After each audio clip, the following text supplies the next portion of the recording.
আসসালামু আলাইকুম। ডেইলি প্রবাসী নিউজে আপনাকে স্বাগতম। সুপ্রিয় দর্শক, দেশ এবং প্রবাস যেখান থেকে যুক্ত হয়েছেন, আপনাদের সবাইকে জানাচ্ছি আন্তরিক শুভেচ্ছা।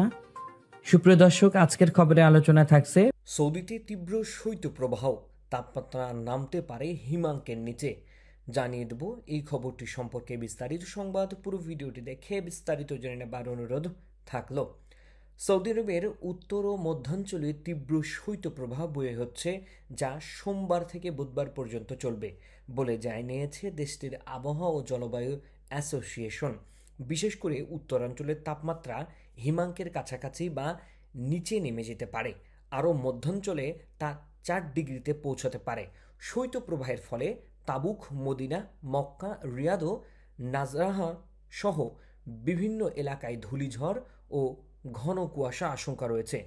সৌদির আবহাওয়া কেন্দ্র জানায়, বসন্তের আগে এমন শৈত্যপ্রবাহ প্রায় প্রতি বছর দেখা যায়, তবে সাম্প্রতিক বছরগুলোতে এর প্রভাব আরও প্রকট হচ্ছে। বিশেষ করে জনবসতিহীন এলাকায় ঠান্ডার কারণে পানি জমে যেতে পারে বলেও সতর্ক করা হয়েছে। এতক্ষণ আমাদের সঙ্গে থাকার জন্য অসংখ্য ধন্যবাদ। পরবর্তী সংবাদ দেখার আমন্ত্রণ জানিয়ে শেষ করছি এখনকার সংবাদ। প্রতিদিন সৌদি আরবের গুরুত্বপূর্ণ খবর জানতে ডেইলি প্রবাসী নিউজ ইউটিউব চ্যানেলটিকে সাবস্ক্রাইব করে পাশে থাকা বেল বাটনটি প্রেস করে দিন, যাতে করে সৌদির পরবর্তী কোনো খবর মিস না করেন।